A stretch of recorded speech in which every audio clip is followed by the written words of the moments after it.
Greetings everyone. So this video is the continuation of the poem One Word More, poem by Robert Browning. तो आपको मेरी इससे पहले दो वीडियोस हैं, पार्ट 1 एंड पार्ट 2, वो देखना पड़ेगा ये समझने के लिए, ठीक है। और इस पोम की इंट्रोडक्शन जो है वो बहुत इंपॉर्टेंट है, और मैंने वो इसके फर्स्ट पार्ट में स्टार्टिंग में ही introduction as it is answer दिया हुआ है आपको, वो तो आपने एज इट इज़ लिख के आना ही आना है, नो मैटर वॉट, ठीक है। पोम शुरू होने से पहले वो अपने एज इट इज़ लिखना है, वो लर्न कर लेना, और वो उसके नोट्स ज़रूर बना लेना। लास्ट की दोनों वीडियोस में आपको हर स्टेंजास के नोट्स और समरी डिटेल में मिल जाएगी।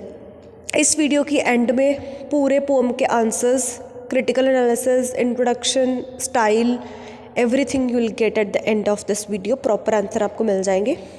और दूसरी बात, सबसे पहले पोम शुरू होने से पहले हमने ऑथर के बारे में ज़रूर लिखना है। It's mandatory for MA English students.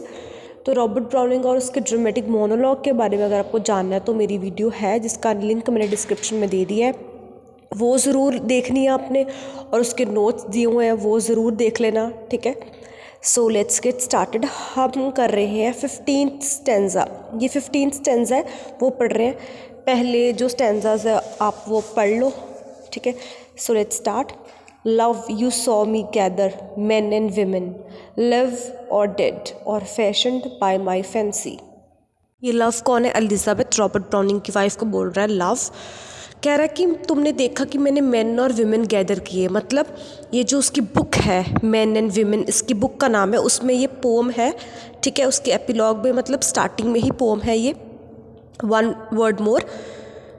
तो ये जो पोम है उसकी, इस बुक में उसने 50 मेन और विमेन गैदर किए, ठीक है। वो कह रहा है मतलब 50 डिफरेंट करेक्टर्स लिखे उस बुक में। 50 पोम्स थी तो 50 बंदे उसने अलग अलग पोम में अलग अलग बंदे लिए। अब उसकी बात कर रहा है, कहता कोई मरे थे कोई ज़िंदा थे, ठीक है। फैशन्ड बाय माई फैंसी, मतलब मैंने उनको अपने हिसाब से बनाया था, अपनी इमेजिनेशन से, अपनी फिक्शन से बनाया था उन्हें। ये जो बुक में पोम्स में, बुक की जो है पोम्स हैं उसमें जो बंदे हैं मेन और विमेन हैं। Enter each and all and use their service, speak from every mouth। वो कह रहा है वो हर एक करेक्टर में एंटर हुआ, वो हर एक विमेन में, हर एक मैन में, जो उसने पोम्स में बनाए थे इन 50 पोम्स में। क्यों? क्योंकि उसने वो खुद बनाए थे और उनको एज अ सर्विस यूज़ किया, ठीक है। उनके करेक्टर को उसने अपना एक्सप्रेशन दे के बताया, यूज़ देयर सर्विस उनकी यूज़ की। स्पीक फ्रॉम एवरी माउथ, मतलब जो वो बोलते थे वो नहीं, वो रॉबर्ट ब्राउनिंग बोल रहा था। The speech a poem, her speech उनकी क्या है? एक पोम है, ठीक है। कोई उसके कैरेक्टर कुछ भी बोल रहा है वो भी एक पोम है। क्यों बता रहा है ये उसको, एलिजाबेथ को? क्योंकि ये बुक किसको डेडिकेटेड है? एलिजाबेथ को, ठीक है। हर पोम में हर करेक्टर कौन है? रॉबर्ट ब्राउनिंग है एक तरह का, और हर चीज़ किसको डेडिकेटेड है? एलिजाबेथ को। Next line, hardly shall I tell my joys and sorrows, hopes and fears, believe and disbelieving. Hardly मतलब वो कह रहा है मुझे बहुत औखा लगा ये सब चीज़ों, औखा लगा क्या? जॉयज और सोरोस को बताना, अपनी खुशियाँ और अपने गम को बताना, अपने इच्छाएं और अपने डर को बताना, ठीक है। ये सब चीज़ों बताने डर लगा। क्यों? क्योंकि मैं ड्रामेटिक मोनोलॉग लिखता हूँ। ड्रामेटिक मोनोलॉग एक फॉर्म है पोएम लिखने की, उसमें लिखता हूँ, बट मैंने इस फॉर्म जो इस बुक में लिखी है वो क्या है? लिरिकल है, लिरिकल फॉर्म यूज़ की है जो सिर्फ तुम्हारे लिए है। इसलिए मुझे ये सब चीज़ों को बताना डिफ़िकल्ट लगा, डायरेक्ट वे में बताना। ड्रामेटिक मोनोलॉग एक डिफरेंट वे है, वो आप पढ़ लेना, मेरी वीडियो में मैंने बताया हुआ है सारा क्या होता है वो। I am mine and yours, the rest be all men's, Karshish, Cleon, Norbert and the 50। वो कह रहा है कि ये पोम जो है वो हम दोनों के लिए, ये बुक हम दोनों के लिए है। बाकी जो मैंने जितना भी काम लिखा है वो सब लोगों के लिए है, बट ये बुक हम दोनों के लिए है। अभी जितने भी नेम्स हैं, कार्शिश, क्लियन, ये सारे डिफरेंट करेक्टर्स हैं उसकी, ये 50 पोम्स में इस बुक की, जिसका ये नाम बता रहा है, ठीक है। एंड 50 बोल दिया। Let me speak this once in my true person, कहता मैं बता रहा हूँ, मैं खुद बोलता हूँ कि ये जो ऊपर नाम है कार्शिश, क्लियन, ये मैंने खुद से लिखे हैं, अपने ट्रू पर्सन से लिखे, अंदर से जो मैं एक्चुअली में बताना चाहता हूँ उससे लिखे हैं। नॉट एज लिपो, रोलैंड और Andrea, through the fruit of speech be just this sentence. कह रहा है ये सारा कुछ मैंने खुद से लिखा, ना कि ये करेक्टर्स से। Pray you look on these my men and women, कहता कि मैं चाहता हूँ कि तुम इन्हें पढ़ो, और ये जो मैन एंड विमेन मैंने बनाए हैं ये मैंने खुद से बनाए हैं, खुद से लिखे हैं, ये मेरी ट्रू फीलिंग्स हैं, इन्हें तुम पढ़ो और समझो। Take and keep my 50 poems finished, रखो इनको अपने पास, इन पोम्स को, क्योंकि ये मेरी ट्रू फीलिंग्स हैं। Where my heart lies let my brain lie also, कहता है कि जहाँ मेरा दिल है ये पोम्स में, वहीं पे मेरा दिमाग भी है। Poor the speech be how I speak for all things, कहता है शायद मैं कुछ कमियाँ रह गई होंगी बट ये मेरी ट्रू फीलिंग्स हैं। So this is the 15th stanza of the poem one word more. ये है अब आपकी समरी। So now the next stanza. Not but that you know me, love the moon self, here in London, yonder late in Florence। अब वो मून की बात कर रहा है, ये बहुत इंपॉर्टेंट है। कभी कभी क्वेश्चन सिर्फ इस पे आ जाता है कि वन वर्ड मोर में जो मून के बारे में उसने बात की है सिर्फ वो बता दो, ठीक है। अब वो कंट्रास्ट कर रहा है, किसको कंट्रास्ट कर रहा है कि लंदन के मून को, और जब वो पुराने पहले फ्लोरेंस में रहते थे उस मून को देखते थे वो देख रहा है, ठीक है। इनको कंट्रास्ट कर रहा है। Still we find her face the thrice transfigured, curving on a sky imbrued with color। वो 3 शेप्स बता रहे हैं, देखो एनोटेशंस में मैंने लिखा हुआ है कि 3 शेप्स हैं मून की। कौन कौन सी हैं? Crescent, full moon and वेनिंग moon, ठीक है। कि वो कैसे स्काई में है और वो कैसे कर्व्ड है, कलरफुल है। Drifted over Fiesole by twilight, light में वो कैसे तैर रहा है, ठीक है। Came she our new crescent of a hair's breath, ठीक है। वो शी मून को बोल रहे हैं। Full she flare it lamping Samminiato, Samminiato क्या है? एक कैथेड्रल है, एक जगह का नाम है, ठीक है। वहाँ पे वो मून कैसा था और कैसा है उसे वो दोनों जाने कंपेयर कर रहे हैं। Rounder twixt the cypresses and rounder, वो थोड़ा राउंड है, वो थोड़ा ट्विस्ट था, वो थोड़ा राउंड है, ऐसे बोल रहे हैं, ठीक है। और इसका ना एग्जैक्ट आंसर मैं आपको एंड में बताऊंगी, ठीक है। मतलब इस वीडियो के एंड में आपको इसका मून की इमेज का पूरा आंसर आपको मिल जाएगा, क्योंकि ये बहुत इंपॉर्टेंट और सेंट्रल थीम है, ठीक है। और वो बताएगा कि एंड में वो मून को कैसे कंपेयर कर रहा है। परफेक्ट द नाइटिंगेल्स अपलॉडेड, ठीक है। परफेक्ट है क्योंकि नाइटिंगेल्स क्या है, वो बहुत खुश हैं, वो बहुत गा रही हैं। Now a piece of old self impoverished, वो कह रही है जो मून है इसका जो रंग है थोड़ा वो फेड हो चुका है। Hard to greet she traverses the house roofs, क्योंकि समझ नहीं लग रहा उसको कैसे मिले, क्योंकि वो बहुत ज़्यादा मून जो है वो बहुत घूम रही है। Hurries with unhandsome thrift of silver goes sprightly glad to finish, वो जा रही है तो उससे हम गुड बाय बोल रहे हैं और वो फिनिश मतलब सेट हो रहा है मून, ठीक है। ये थोड़ा सा आपको टफ लगा होगा क्योंकि इसमें ना मून की जो डिटेल्ड बात है ना वो बहुत सामने नहीं आ रही। वो कंपेयर कर रहे हैं, मे बी वो अपनी पास्ट लाइफ के साथ कंपेयर कर रहे हैं, ठीक है। वो चीज़ बताई है और इसका जो आंसर है वो आपको लास्ट में बता दिया, मैंने आपको दूंगी। So we are moving to the next stanza. So this is what there is nothing in moon noteworthy. अब वो कह रहा है मून की बात इसमें कंटिन्यू हो रही है। वो कह रहा है इस लोग समझते हैं कि कुछ मून में देखने लायक इतना है नहीं, रोज़ आता है रोज़ जाता है, क्या इतना देखना है ना। नहीं, for if that moon could love a mortal used to charm him so to fit a fancy. अब यहाँ पे माइथोलॉजी यूज़ हो रही है। माइथोलॉजी होता है मतलब पुरानी जो एंशिएंट स्टोरीज होती है ना, मिथ्स को बना के, ठीक है। यहाँ पे उसने ना एक गॉडेस है जिसका नाम है सिंथिया, उसको बोलते हैं मून गॉडेस, ठीक है। सिंथिया लिखा भी हुआ है नीचे, द मून गॉडेस। उसकी स्टोरी बता रहा है। उसको ना एक मॉर्टल से, एक ह्यूमन बीइंग से, जो गॉडेस ऑफ मून है, मतलब मून को किससे प्यार हो गया था, एक ह्यूमन बीइंग से प्यार हो गया था, ठीक है। उसकी स्टोरी थोड़े बता रहा है एक्सप्लेन करने के लिए अपनी बात को कि मून भी डिफरेंट हो सकता है, मून में भी बहुत चीज़ें हैं सीखने वाली, समझने वाली और न्यू चीज़ें हैं। और जिससे प्यार हुआ था उसका नाम था एंडीमियन, नीचे लिखा हुआ है, ठीक है। अब मून जो है वो ह्यूमन बीइंग को प्यार करती है, ठीक है। अब वो तो क्या करेगी, वो अपने सारे तकरीब, सारे मैजिक यूज़ करेगी जो वो मॉर्टल है, जो ह्यूमन बीइंग है, उसे अपनी तरफ अट्रैक्ट करने के लिए, इसीलिए लिखा है all her magic it's the old sweet mythos, ठीक है, अपना सारा मैजिक यूज़ करेगी। She would turn a new side to her model, वो अपनी एक नई साइड दिखाएगी, अपनी अच्छी वाली साइड दिखाएगी, side unseen of huntsman salesman, ओवली साइड दिखाएगी जो नेविगेटर्स और जो एस्ट्रोनॉमर्स ने वो नहीं देखी, वो जो देखते हैं वो ओवली साइड ने अपनी दिखाएगी, अच्छी वाली साइड जो किसी ने नहीं देखी वो अपने लवर को एंडमियन को दिखाएगी क्योंकि वो उसे अपनी तरफ पाना चाहती है।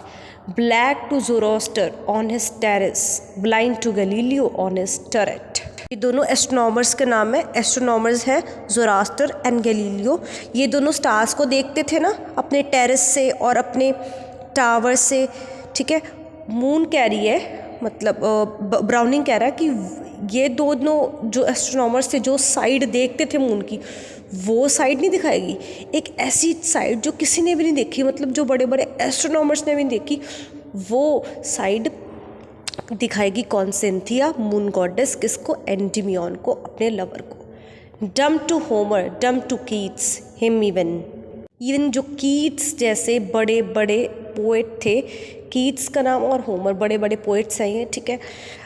इन दोनों ने भी जब मून के बारे में इतनी सुंदर सुंदर पोएम्स लिखी, वो वाली साइड भी नहीं, उससे भी बहुत अच्छी, मतलब इन्होंने भी जो साइड नहीं देखी मून की, उससे भी अच्छी साइड देखने को मिलेंगी। Think the wonder of the moon struck model, सोचो जब वो साइड मून की देखेगा जो वो दिखाना चाह रही है, तो वो जो मॉडल है, जो ह्यूमन बीइंग है, वो कितना हैरान होगा, कितना अट्रैक्ट होगा। When she turns around comes again in heaven, open out a new for worse saw better, opens out a new for worse saw better. इसका मतलब है कि अब वो जो नई साइड दिखाई है मून ने, सिंथिया ने अपनी, वो मॉर्टल को, एंडमियन को, अब वो जो साइड दिखाई है वो अच्छी है या बुरी है जो हमने इमेजिन की थी, जो कीट्स ने, होमर ने, गैलीलियो ने, ज़ोरास्टर ने जो इमेजिन करी थी, वो उससे बढ़िया है या घटिया है। Proves she like some portent of an iceberg swimming full upon the ship it founders, hungry with huge teeth of splintered crystals, ठीक है। अब वो कह रहा है कि क्या वो एक आइसबर्ग की तरह है जो शिप से टकराए और शिप बिखर जाए। आइसबर्ग को क्या कहा गया है यहाँ पे? एक एनिमल, एक खूंखार एनिमल जिसके बहुत बड़े दांत हैं, उससे कंपेयर किया है आइसबर्ग को, कि जब आइसबर्ग शिप से टकराता है तो वो क्या, शिप सारी टूट जाती है और वो क्या हो जाती है, डूब जाती है। उससे कंपेयर किया है कि वो जो मून की दूसरी साइड है वो क्या एक आइसबर्ग की तरह है। Proves she as the paved work of a sapphire seen by Moses when he climb the mountain, या फिर वो जो मून की साइड है वो इतनी अच्छी है, कैसी है? अब यहाँ पे किसकी बात हुई? प्रॉफिट मोसेस की, जो हमने लास्ट वीडियो में पढ़ा कि वैसी है जैसे सफ़ायर। सफ़ायर इस लाइन में मतलब एक स्टोन का मतलब है, वो स्टोन जहाँ वो जो स्टोन था वो माउंट सिनाई पे था, जहाँ पे मोसेस को भगवान ने आके 10 कमेंडमेंट्स दी थी, ठीक है। मतलब वो इतनी प्योर है कि भगवान भी उससे इम्प्रेस हो गए, ठीक है। उस सफ़ायर स्टोन को किससे कंपेयर किया? मून की वो अच्छी साइड से, जहाँ पे मोसेस को भगवान दिखे थे और उनको मोक्ष प्राप्त हुआ था। Moses, Aaron, Nadab, Abihu climbed and saw the very God the highest. इन सबको जब वो सफ़ायर स्टोन पे वो गए, जो कहाँ पे था? सिनाई माउंटेन पे था, ठीक है। उनको गॉड मिले। क्या वो मून की साइड, उस सिंथिया की साइड जो एंडमियन को दिखा रही, वो कितनी इतनी अच्छी है। Stand upon the paved work of sapphire, sapphire मैंने आपको बता दिया स्टोन है, पेव्ड वर्क मतलब चलने के लिए वो इतना अच्छा बनाया हुआ है। Like the bodied heaven in is clearness, जहाँ पे एक इंसान की जो बॉडी है वो इतनी क्लियर नज़र आती है। Shone the stone the sapphire of the paved work when they ate and drank and saw God also, कि जब वो वहाँ पे बैठे, ठीक है, तो स्टोन जो था वो इतना चमका, वो सफ़ायर स्टोन की, जब उन्होंने वहाँ पे खाया और बैठे और वहाँ पे वो जी रहे थे अपनी ज़िंदगी, उनको क्या प्राप्त हुए? भगवान प्राप्त हुए। क्या उसकी साइड इतनी अच्छी है या इतनी गंदी है कि एक खूंखार जानवर के दांत जितनी, वो कंपेयर कर रहे हैं, ठीक है। अब आपको इस stanza, it was the longest stanza of the poem, इसके आपको अपने नोट्स मिलेंगे, सॉरी समरी देख लेना, इसकी रीड कर लेना, बहुत इंपॉर्टेंट है, ठीक है। So now the next, what were seen none knows none ever shall no.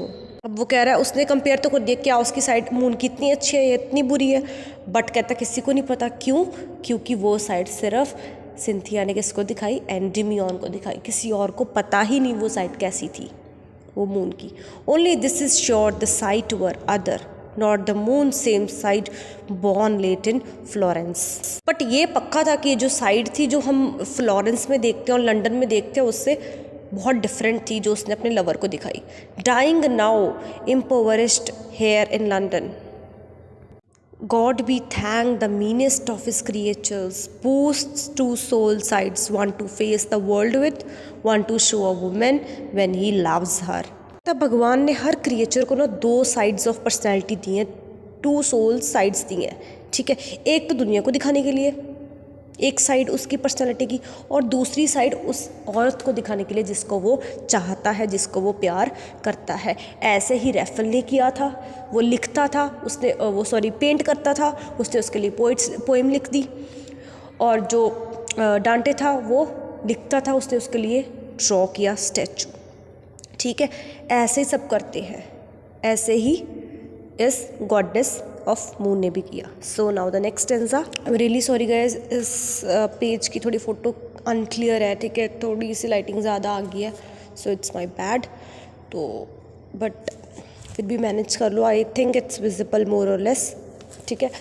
तो बुक में से कभी कभी फ़ोटो सही नहीं आती बिकॉज साइड पेज जो होता है तो वो थोड़ी दिक्कत क्रिएट करता है, ठीक है। सो या this I say of me but think of you love, this to you yourself my moon of poets. कहता है बाकियों की तरह भी मेरी भी दो साइड्स हैं। वो उससे अब क्या, एलिजाबेथ को ब्राउनिंग क्या बुलाता है, मून ऑफ पोइट्स से। बहुत इंपॉर्टेंट है कि वो उससे मून ऑफ पोइट्स बुलाता है। But that's the world side and there is the wonder. Poet की जो साइड है वो मेरी क्या है, ड्रामेटिक मोनोलॉग वाली, वो कौन सी साइड है, वो दुनिया वाली साइड है। बट जो ये वाली साइड है, जो अब ये मैं पोएम लिख रहा हूँ, वो कौन सी है, वो सिर्फ तुम्हारे लिए वो वाली साइड है। Thus they see you praise you think they know you, they in turn I stand with them and praise you. खड़ा हूँ और तुम्हें प्रेज कर रहा हूँ, तुम्हारी प्रेज होते देख रहा हूँ। Out of my own self I dare to phrase it, but the best is when I glide from out you out them. कह रहा दुनिया को लगता है वो ब्राउनिंग को जानते हैं, बट मेरी सिर्फ एक साइड वो तुम्हें ही पता है। क्रॉस अ स्टेप और two of dubious twilight, come out on the other side the novel, silent silver lights and darks undreamed of, where I hush and bless myself with silence। वो कह रहा है मैं तुम्हें दुनिया की तरह नहीं देखता, मैं तुम्हें इन डेप्थ देखता हूँ। इन डेप्थ तुम्हारी पर्सनैलिटी कैसी है वो देखता हूँ, जो हिडन है दुनिया से, जो तुम, वो पोइट बोलते हैं ना, उसे मून ऑफ पोइट्स बोलता है, वो भी उसे कहता है तुम पोइट हो। मे बी दुनिया के लिए तुमने बहुत ज़्यादा लिखा है और तुमने दुनिया को दिखाया, बट मैं तुम्हारी वो अंदर वाली पर्सनैलिटी देखता हूँ जो नॉर्मली लोग नहीं देखते। So now we are moving to a last end of the poem. Oh dear raffle of dear Madonnas, oh dear Dante of dread inferno। वो फिर किसको रेफर कर रहा है? रेफल को, जिसने पेंटिंग बनाई थी मेडोना की, वर्जिन मैरी की, जो क्राइस्ट की मदर थी, उसको बोल रहा है। और वो बोल रहा है डांटे को। कौन है डांटे? जिसने डेड इन्फर्नो, मतलब बहुत हॉरिफाइंग सा जो टेक्स्ट लिखा था जिसका नाम था डिवाइन कॉमेडी, उसका एक पार्ट है इन्फर्नो, उसको रेफर करा डांटे को। Wrote one song and in my brain I sing it, drew one angel borne see on my bosom. इन दोनों ने जो पेंटिंग्स बनाई वो ये इनके दिल में थी। इन्होंने एक पेंटिंग बनाई दोनों ने और उनके वो दिल में थी। ये जो ब्राउनिंग है, इन दोनों के साथ एक क्लोज बॉन्ड इसको फील होता है, रेफल के साथ भी, डांटे के साथ भी, क्योंकि इन दोनों ने भी अपने बिलवड्स के साथ बहुत कुछ स्पेशल किया जैसे ही ये कर रहा है। So with this we end our textual analysis of the poem. So now अब मैं आपको क्रिटिकल अप्रिसिएशन दे रही हूँ, ठीक है, वो आप अच्छे से रीड करोगे। थीम ये है क्रिटिकल अप्रिसिएशन। और जो स्टार्टिंग में फर्स्ट वीडियो में मैंने आपको स्टार्टिंग में इंट्रोडक्शन दी थी, इंट्रोडक्शन आप वो ही लिखोगे, इंट्रोडक्शन चेंज नहीं होगी। उसके बाद आप ये लिखोगे पर्सनल इमोशन, वन वर्ड मोर, जो पोएम है वो है किसके बारे में। उसके बाद सेंट्रल थीम है, ठीक है। ये उसी वीडियो मतलब उसी सेंट्रल थीम का ये कंटिन्यूएशन, ये पूरा पेज है, ठीक है। ये पूरा सेंट्रल थीम है। अगर आप ये भी लिख के आओगे, कुछ नहीं आता आपको, ये भी लिखा होगे ना, तो you will get the perfect score. Average marks नहीं, अच्छे वाले मार्क्स आएंगे, ठीक है। और दूसरी बात, ये जो स्टार्टिंग में ऊपर स्टैंजास लिखे होते हैं ना, मतलब स्टैंजास की 2-2 लाइंस लिखी होती हैं, इंपॉर्टेंट लाइंस, वो ज़रूर आपने हर पोम में से 2-2 लाइन ज़रूर लर्न करके जानी है। मैंने नोट्स में दी है सारी, ठीक है। कौन कौन सी लाइन इंपॉर्टेंट है वही लिखोगे आप, ठीक है। इसमें मॉसेस वाला सब बातें आ जाएंगी, सब क्लियर आ जाएगा। ये भी पूरा मत लर्न करना, इसमें से थोड़ा कट आउट कर देना, बिकॉज जो अभी नेक्स्ट दे रही हूँ मैं वो इंपॉर्टेंट है। अब ये है हमारा lyric intensity of the poem की जो स्टाइल है, जो ये लिरिक है, लिखी कैसे है, ठीक है। अब इसके जो ये स्टैंजास की लाइंस है ना, ये ज़्यादा इंपॉर्टेंट है जो लास्ट वाली से।